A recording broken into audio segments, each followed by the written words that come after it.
Hi Taurus, my name is Audrey Alison. Thank you for joining me for your May 2016 forecast. I cannot believe it's halfway through the year. Happy birthday to you Tauruses who are celebrating a May birthday. This beautiful little raven is joining me for the Gemini forecast and the Taurus forecast. I can hear them chirping, one in particular.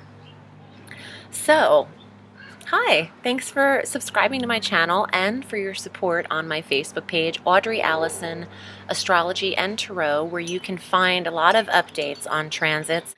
Okay, Taurus, let's start with discussing the overlaying theme of the month, which is a grand Earth trine that you are very much front and center involved in. So, Mercury is retrograde in your sign, and this is trining Jupiter, stationed in Virgo, also retrograde. Trining Pluto, stationed in Capricorn, also retrograde. So this trine, this grand Earth energy, exists throughout the entire month, even in April and a little bit in June. So it's the first house of self, the fifth house of creative energy or children and the ninth house of education and study and travel, long distance, and higher education, belief systems, metaphysical areas, and the connection with them, politics, religion, philosophy, etc. The trine is harmonious energy. It's 120-degree energy filtering away from each other into these earth sectors, and you're a part of it. And your sign has the new moon this month. It's all about Taurus. So I love this. Let's start with the first transit, which is on the 6th of May. We have our new moon in the sign of Taurus at 16 degrees in your first house of self. Amazing. It's your first new moon of the year and your only new moon of the year. So you want to set your intentions big. That's like your solar return day, the new moon on the 6th of May. Write your lists. Do not use the negative in your lists. Write specifically what it is that you would love to attract in your life, but write it as if it already exists in your life. Phrase it as if you're showing gratitude to all of these things that you have, even if you don't have them. That's how you will have them. You will attract them into your life. On the 9th of May, Jupiter goes direct in Virgo at 13 degrees, and he still remains in Virgo through the 10th of September in your 5th house of creative expansion. Jupiter is expanding, pregnancy for Taurus in a big way through the 9th of May, from the 9th of May through the 10th of September, if that's a possibility in your life right now, if you're able to conceive and you're with someone who's able to able to help you conceive, whatever I'm trying to say. If everyone's fertile and everyone's got all their working parts and everything's working, pregnancy is coming up. Because Jupiter is expansion and growth itself in the 5th house, which is pregnancy and children and fertility. But it could also be, for those of you who aren't into kids, I feel you, with having your own, I get it. Or for those of you who aren't in that age bracket and you just already did that, this could be creative endeavors, entrepreneurial endeavors, risk-taking, gambling, fun, leisure, pleasure, 5th house of sports. I mean, there's a lot going on in the 5th, but it's fun. Whatever the 5th house is, it is a good time. And Jupiter there, he's jovial. He loves a good time. So now that he's direct, there's a lot of faith and optimism in the 5th house. Watch, you have luck. Jupiter's luck in gambling now. But watch, spending too much of what you have to spend when you're gambling. But there's a lot of luck with Jupiter in the 5th in that arena. On the 20th of May, the sun enters Gemini. So it's no longer your solar return after that, but you like this transit as well, because when the sun enters Gemini, that affects the 2nd house of possessions, of finance, of self-worth and confidence, and the sun is the ego, the personality, in the 2nd house. So you're secure, you're feeling good about money. You're feeling good about what you own, the possessions you own. Consecutively on the next day, the 21st, we have our full moon at 1 degree of Sagittarius.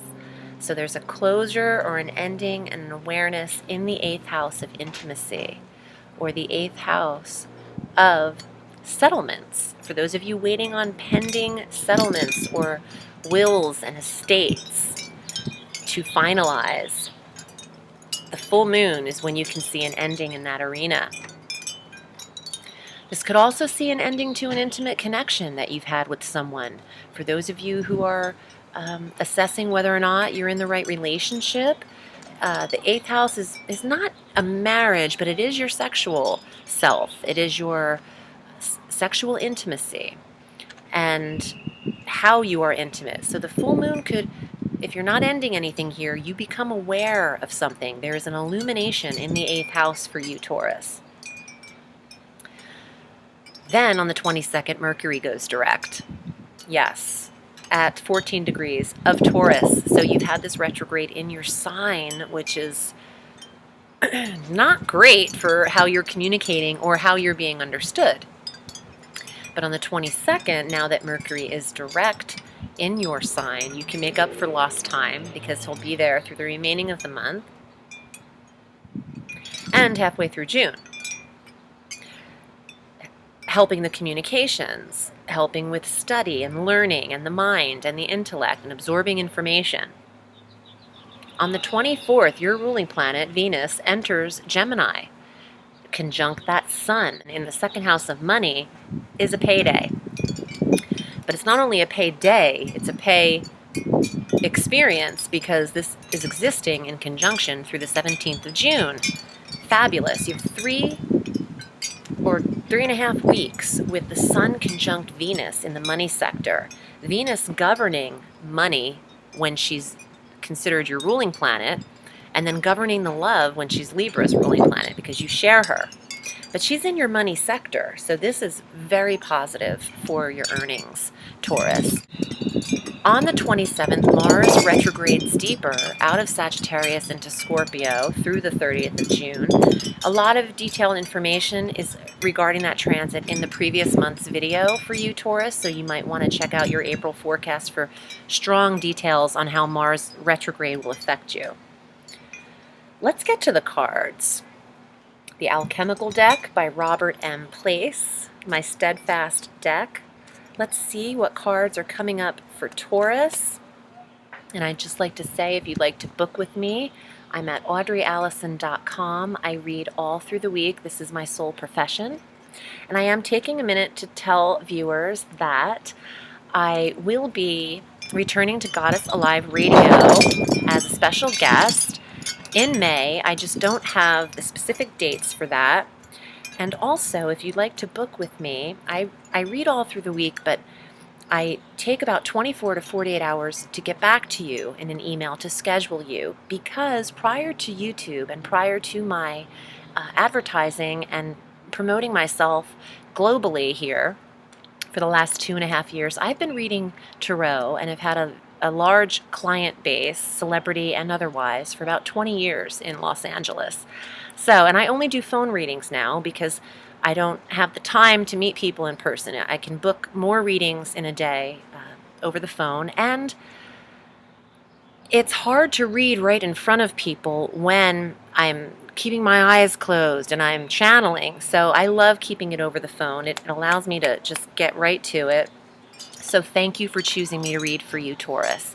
And you can do so by selecting your desired reading length on PayPal at audreyalison.com. So here are your thoroughly shuffled cards for May 2016.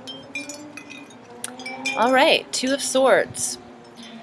Some of you are in a debate, a verbal debate, which is not good when Mercury is retrograde in your sign. And I say verbal because the swords rule the tongue and the speech and the communications. Let's see what else comes up. More swords, Lady of Swords. So you have the Two of Swords and the Lady of Swords. She's about music and poetry and writing and expression and speech. So some of you Tauruses, maybe you're up You're up against a little competition for a job that has to do with this type of artistry. Yes, very creative. Five of fire, five of wands, creative energy, the burning hand, competition as well. You are up against something for this creative position, Taurus. Let's see what the last card is here. Yes, Nine of Cups. This is a great victory card, but it's a wish card. So having all of those, not all, but having this card, which is suggesting a little bit of a battle, this is a positive outcome card for you being the victor. This is the Mountain Goat, the Nine of Cups, the wish card, self-esteem, puffing up the chest, feeling like you've accomplished it. You got the part, you got the role, you got the audition for this creative energy. Very creative cards for those of you who play instruments, in a band, painters, actors, writers, all things creative and all things Mercury and swords related. You might have a real strong chance after Mercury goes direct on the 22nd in establishing this feeling. Okay, this is happening from the 22nd through the 31st. The feeling of being selected and gaining your confidence back. You want to wait till Mercury's direct in your sign in the first house of self before you can feel that sense of full achievement like the Nine of Cups. I hope this was helpful, Taurus. I'm thankful to read for you today. Thanks for viewing the forecast. And remember, the sky is limitless, so reach for the stars.